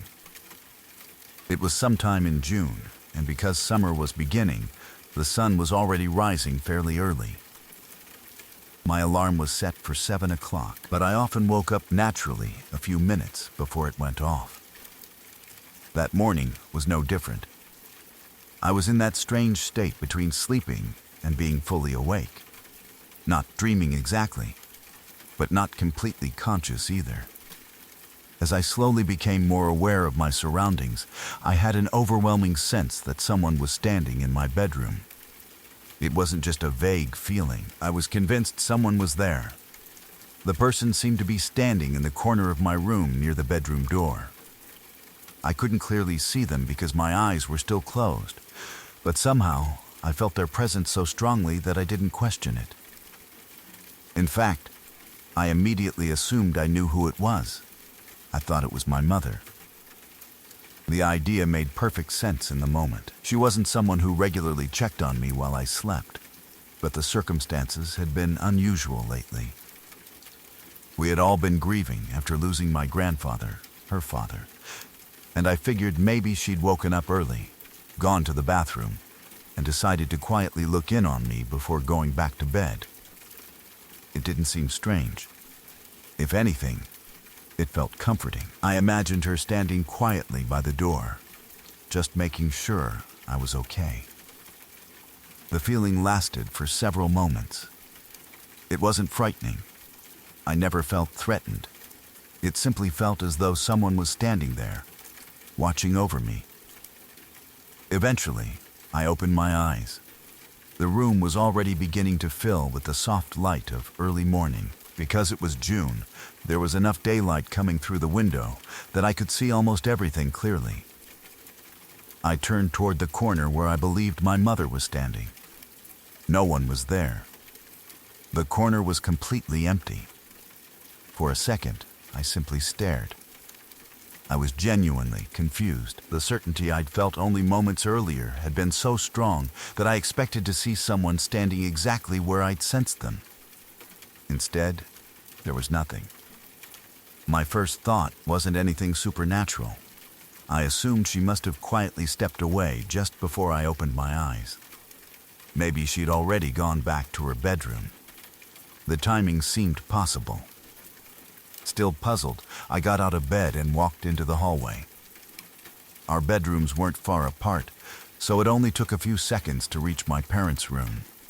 I went over to my mother's side of the bed and quietly called her name. She didn't respond. I called again. Still nothing. Eventually, I had to wake her up. It wasn't the kind of response someone gives when they've just returned from walking around the house. She was deeply asleep. The kind of sleep where it takes several attempts before someone even understands that they're being spoken to. I remember having to repeat my question multiple times. At least 3 times, maybe more. She was so groggy that she couldn't immediately understand what I was asking. Finally, after she woke up enough to respond, I asked whether she'd just been standing in my room. She looked completely confused. She told me she hadn't. In fact, judging by how deeply she'd been sleeping, it was obvious she hadn't been awake recently at all. That realization caught me off guard. If she hadn't been in my room, then why had I been so certain that someone was standing there? I remember going back to my room, still trying to make sense of it. The feeling had been incredibly convincing. It hadn't seemed dreamlike.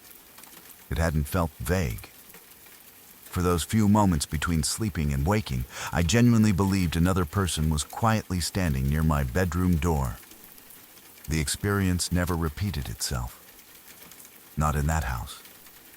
Not anywhere else. It happened only that one morning. As the years passed, I found myself thinking about it from different perspectives. The timing naturally stands out. It happened only a short while after my grandfather died. Because of that, part of me has occasionally wondered whether the experience somehow had something to do with him. Grief has a way of making us search for meaning, especially after losing someone close. Many people report unusual experiences following the death of a loved one, whether it's sensing their presence, dreaming about them vividly, or feeling as though they're nearby. Those experiences are surprisingly common. At the same time, there are also well-established psychological explanations. Sleep researchers describe something called hypnopompic hallucinations, vivid sensory experiences that can occur while transitioning from sleep to wakefulness. People sometimes see figures, hear voices, or feel another person's presence in the room, all while believing they're fully awake. These experiences can feel astonishingly real. Knowing that has helped me understand that there are entirely natural explanations for what happened. Still, understanding the science doesn't erase how convincing the experience felt. What has always stayed with me wasn't seeing someone. I never actually saw a figure standing there. It was the certainty, the absolute conviction that another person was quietly watching over me from the corner of the room. That feeling was so strong that I never questioned it. Not until I opened my eyes. Even then, I assumed my mother had simply left a moment earlier. Only after waking her from such a deep sleep did I realize that explanation didn't fit. I've replayed the morning countless times over the years. Could I simply have awakened while still partially dreaming? Absolutely. That may very well be what happened. The human brain is capable of producing incredibly vivid sensations during those transitions between sleeping and waking. It's one of the most reasonable explanations. On the other hand, I can't completely dismiss how unusual the timing felt. Losing my grandfather had affected our entire family emotionally. Whether that emotional state contributed to the experience psychologically, or whether it meant something else, is impossible to know. I've never claimed that I encountered a ghost. I honestly don't know what happened. I only know what I experienced. I slowly woke before my alarm. I felt someone standing quietly in the corner near my bedroom door. I believed it was my mother checking on me. When I opened my eyes, the room was empty. Moments later, I found my mother asleep so deeply that it took repeated attempts just to wake her enough to answer a simple question. After that morning, nothing similar ever happened again. No mysterious figures, no strange sensations, no unexplained presences. Just that one experience that has remained with me ever since. Even now, when I think back on it, I don't immediately remember fear. I remember confusion. I remember standing in the hallway wondering how I could have been so certain someone had been in my room, and I remember my mother slowly waking from such a deep sleep that it became impossible to believe she'd been standing beside my bedroom only moments earlier. Whether the experience was simply a vivid moment between sleep and wakefulness, or something I'll never fully understand, is a question I've never been able to answer. All these years later, it remains one of the few moments in my life that still resists any explanation I can say with complete confidence. Sometimes I lean toward the scientific explanation. Other times, especially when I think about how soon it happened after losing my grandfather, I find myself wondering if there was more to it. The truth is, I'll probably never know. All I know is that one quiet June morning, just before my alarm was due to ring, I was absolutely convinced that someone was standing silently in my room. When I finally opened my eyes, there was no one there. And despite looking for an answer immediately afterward, I never found one.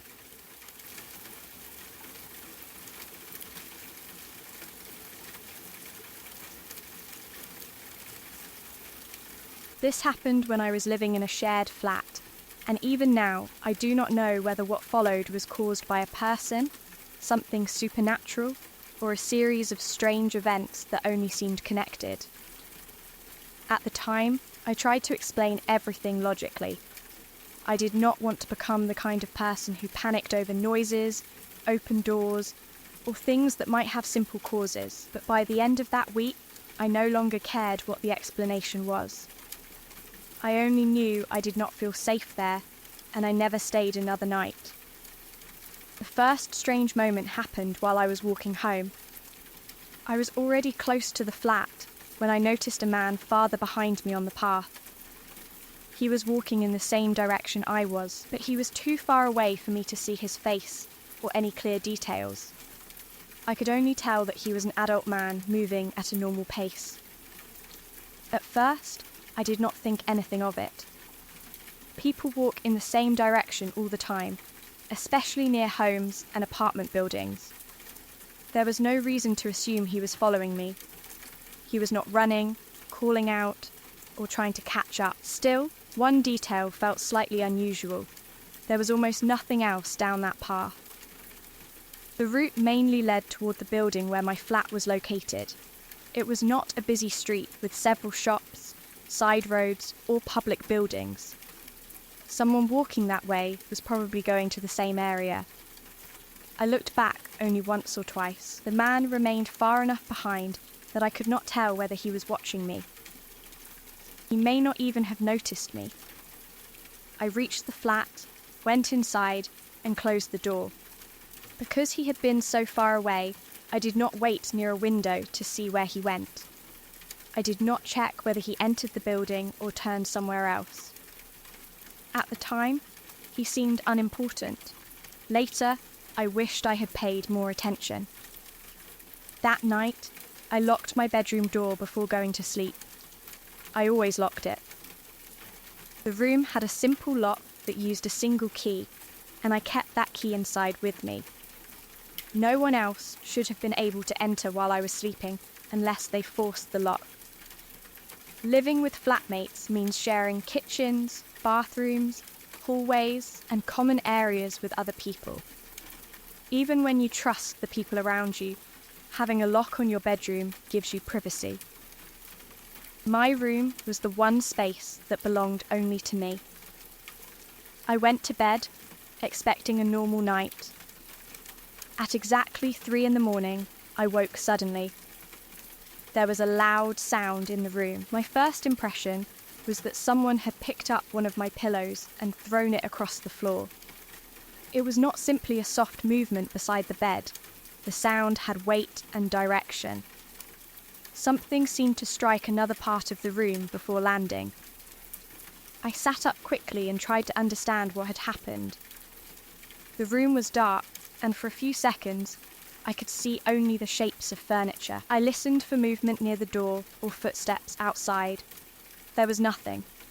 I switched on a light and checked the room. Nothing appeared obviously wrong. The door was still locked. The key was where I had left it. No one was under the bed, inside the closet, or standing in a corner. One of the pillows may have been on the floor, but because I had been sleeping, I could not be completely certain where it had been before I woke. I could have pushed it away while turning in my sleep. People move objects without realizing it at night. A pillow can slide from a bed and make a surprisingly loud sound when it lands. That was the explanation I accepted. I placed everything back where it belonged, checked the lock again, and returned to bed. The next night, it happened again. I woke at 3 a.m. to the same kind of sound. It again seemed like a pillow had been thrown across the room. This time, I became more alert immediately. I sat up and looked around, expecting to catch something moving. The room was empty. The door remained locked. I checked the time. 3 o'clock. I began feeling uncomfortable, but I still told myself it was a coincidence. Perhaps my body naturally woke around that time. Maybe a noise from the building happened every night at 3 and caused me to move suddenly in my sleep. The mind can also create a quick explanation when someone wakes from a dream. If I heard a knock from another flat, I might have believed it came from a pillow hitting the wall. I did not remember dreaming, but that did not mean I had been fully awake when I heard the sound.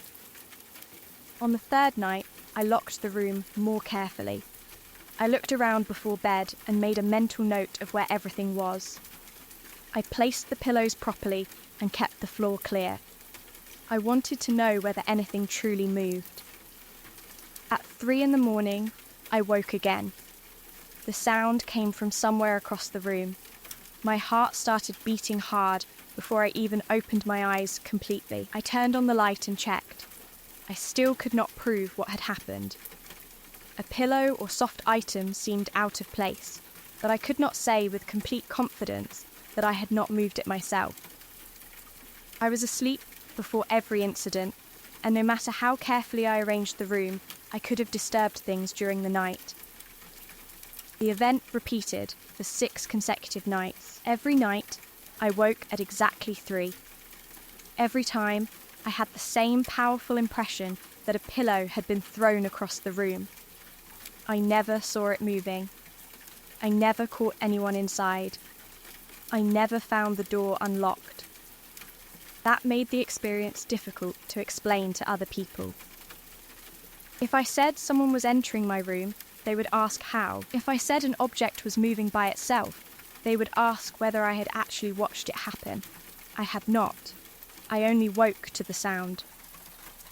By the 4th and 5th nights, I began dreading 3 a.m. I would lie in bed wondering whether I should stay awake and watch the room.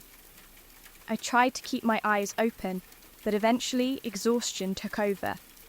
Then the sound would wake me. I considered setting up a camera, but I did not have a proper one ready, and at the time, I still believed the explanation would turn out to be something ordinary. Perhaps a flatmate left for work at 3 and shut a door loudly. Maybe pipes inside the walls made a sudden knocking sound. A boiler or heating system could switch on at the same time every night. The building might have had a scheduled machine or pump that created vibration. Those explanations made more sense than a person entering a locked bedroom only to throw a pillow. Still, the sound seemed to come from inside the room. I began checking the lock multiple times before sleep. I pulled the door after turning the key to make sure it was secure. I kept the key near me. Sometimes I placed a small object by the door so I would know if it opened. Nothing showed signs of movement. The door stayed locked every morning. After the 6th night, the strange waking stopped. The next night, I slept through 3 a.m. Then another night passed without anything happening. A full week went by. The silence made me feel better. I began believing I had experienced a temporary sleep problem caused by stress. Once I stopped expecting the sound, it disappeared. I tried to forget the man on the path. I tried to forget the 6 nights. Nothing else happened for several days, and the flat returned to normal. Then, I came home one day and found the front door open. I stopped before entering. The main door should not have been left wide open. Someone might forget to lock it, but leaving it open was different. Anyone passing could enter the building or flat. I listened from outside. I did not hear voices or movement. Part of me wondered whether someone had broken in. I entered carefully and called out to see whether any of my flatmates were home. One of them answered. I asked why the front door had been left open. They said they had locked it after coming inside. Then they added that maybe it had not closed fully. Sometimes a door catches against the frame and looks shut even when the latch does not engage. A small push, air movement or vibration can make it swing open later. That explanation was possible. Old doors can be unreliable. I tried not to overreact. Nothing appeared stolen from the common areas. My flatmate seemed calm, and there was no sign of an intruder. I shrugged it off and walked toward my bedroom. My door was closed. I unlocked it using the key and pushed it open. Everything inside had changed. All of my furniture had been rotated 180 degrees. The room looked like a reversed version of itself. Large pieces that should have faced one direction now faced the opposite way. Items that had been arranged along the walls were turned around. The bed, desk, chairs, or other furniture had been shifted in a deliberate way. This was not the result of someone searching through drawers quickly. Someone had taken time to rearrange the whole room. All of my smaller belongings had been gathered and piled in the centre of the floor. Clothes, personal items, objects from shelves, and anything else that could be moved had been placed together. I stood in the doorway, unable to enter. For several seconds, my mind tried to reject what I was seeing. I wondered whether I had entered the wrong room. That was impossible. It was my door, my key, and my belongings. I looked for signs that something had fallen or that furniture had been moved because of repairs. No one had told me about any work inside. My flatmates would not have rearranged everything without asking. This was far beyond a normal joke. Moving heavy furniture takes effort. It also makes noise. Whoever did it must have been inside for a long time. The front door had been found open. My bedroom had been locked. The key had remained with me. I called my flatmates and showed them the room. I asked whether they had done it. They denied it. Maybe they laughed nervously or thought someone else had played a prank. But I did not find it funny. The scene felt threatening. Someone had entered the one place I believed was secure. They had touched everything. They had changed the direction of the furniture as if they wanted me to know they had complete control over the space. Then they had piled my belongings in the middle like a warning. I checked the lock for damage. I do not remember seeing obvious signs that it had been forced. The door had opened, normally, with my key. A skilled person might have picked the lock. A flatmate could have copied the key. Someone might have removed or bypassed part of the door. But none of those ideas made me feel safer. I thought again about the man I saw walking behind me before the 6 nights began. Had he followed me to the building? Had he watched which flat I entered? Maybe he had found a way inside. Perhaps the noises at 3 a.m. were not dreams. What if someone had been entering my room while I slept? The thought made me feel sick. The door had always been locked, but a lock only protects you if no one else can open it. If the man had copied a key, learned how to pick the lock, or found another entrance, he could have stood inside the room while I was unconscious. The sound of the pillow may have been deliberate. Maybe he threw it to see whether I would wake. Perhaps he had been testing how deeply I slept. Each night, at exactly 3, he could have entered, made a noise, and watched my reaction. That explanation was horrifying because it meant the strange nights were not random. They might have been preparation. When the activity stopped for a week, maybe he was waiting until I relaxed. Then, he returned while I was away and rearranged the room. I searched for another way inside. I checked windows, walls, and any possible access point. I tried to determine whether someone could have climbed in from outside. Depending on the height and structure of the building, a window may have been reachable from a ledge, drain pipe, balcony, or nearby roof. Nothing obvious explained it. Even if someone entered through a window, moving all the furniture without being heard by flatmates seemed difficult. Maybe the flatmates were involved. That possibility crossed my mind, even though I had no proof. A group of people could have moved everything faster and kept the truth from me. They may have thought it was a joke. But why create such an unsettling scene? Why leave the front door open? Why deny it after seeing how frightened I was? It did not feel like a harmless prank between friends. It felt like someone wanted me to leave. Another possible explanation was that the furniture had not been turned exactly 180 degrees. Fear may have made the change seem more complete. than it was. But the room was clearly rearranged. The pile in the centre was real. No mistake in memory could explain that. I had left a normal bedroom and returned to a space that someone had deliberately transformed. I did not stay there that night. I did not wait to see whether the sound returned at 3 a.m. I packed whatever I needed and left. I may have returned later during daylight with someone else to collect the rest of my things, but I never again slept in that flat. People sometimes say I should have contacted the police immediately. Perhaps I should have. An open front door and a disturbed, locked room could indicate a break-in or stalking. Even if nothing had been stolen, someone entering and rearranging personal belongings is serious. At the time, I was frightened and wanted distance more than answers. I worried that the police would dismiss the event as a prank between flatmates. There were no clear fingerprints, camera footage, or witnesses that I knew about. I also feared what might happen if the person responsible learned that I had reported it. Leaving felt like the safest choice. After moving out, the 3 a.m. events stopped.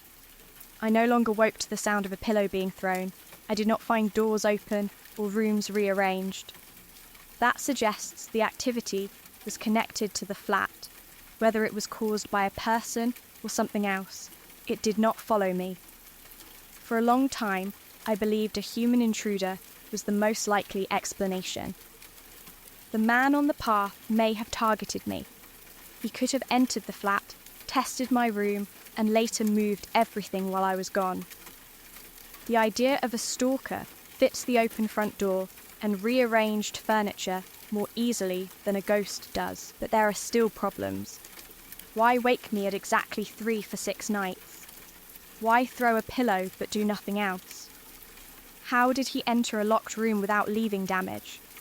Why move heavy furniture instead of stealing valuables? A stalker might do those things to frighten someone, but the behaviour was unusually controlled. A supernatural explanation is also difficult. People often connect 3 a.m. with paranormal activity. A locked room, moving objects and furniture being turned around could sound like a haunting. But there had been a real man walking toward the flat before everything started. That detail has always made the event feel more human. Perhaps the man had nothing to do with it. He may have lived nearby or visited someone in the same building. The timing could be coincidence. My sleep problems may have been caused by stress, and the room could have been rearranged by flatmates as a cruel joke. Those are separate explanations that require no single frightening person. Still, my mind continues joining them together. A man follows the path toward the flat. That night, I wake at 3. The same thing happens for 6 nights. The activity stops. A week later, the main door is found open. My locked bedroom has been completely rearranged. It feels like a sequence. The most disturbing thought is that the furniture may have been turned while someone waited for me to come home. Maybe the person remained nearby and watched the building. Perhaps he wanted to see my reaction. If so, leaving immediately may have disappointed him. I never received a message, note, or direct threat. No one admitted responsibility. That lack of explanation is why the experience stayed with me. If a flatmate had confessed, I could have been angry and eventually moved on. If police had found an intruder, I would know who did it. If there had been visible damage to the lock, I could explain how someone entered. Instead, I was left with a room that should have been secure and evidence that someone had been inside. Sometimes I imagine the nights differently now. I picture myself sleeping while the door slowly opens. A person enters using a key or tool.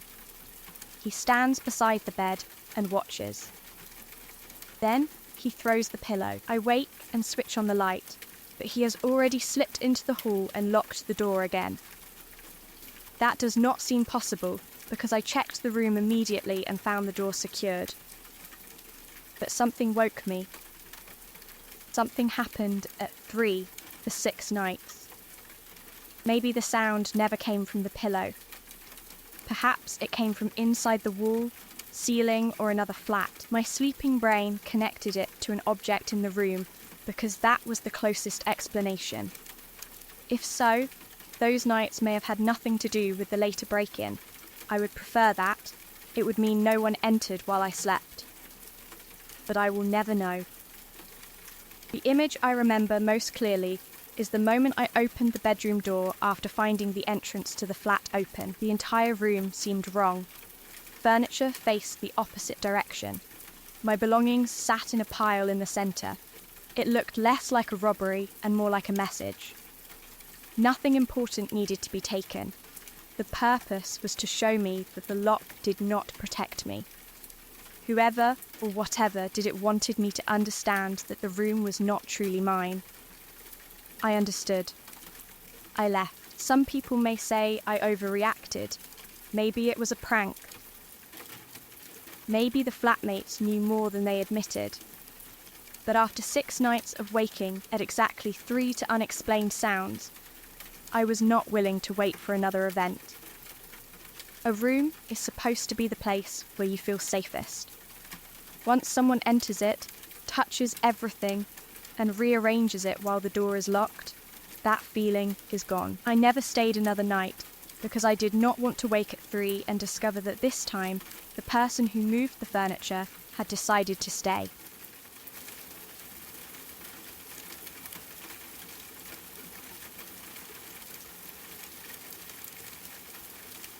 Tonight's stories are over, but darkness has a way of making memories feel closer. Some people never forgot what they saw. Others never learned what was behind the sound, the voice, or the shape waiting just outside the light. Tell me in the comments which story you will be thinking about after this ends. Subscribe to Wickless Night for more true accounts from the hours when no one wants to be awake alone. Sleep carefully, and do not trust every shadow that stays still.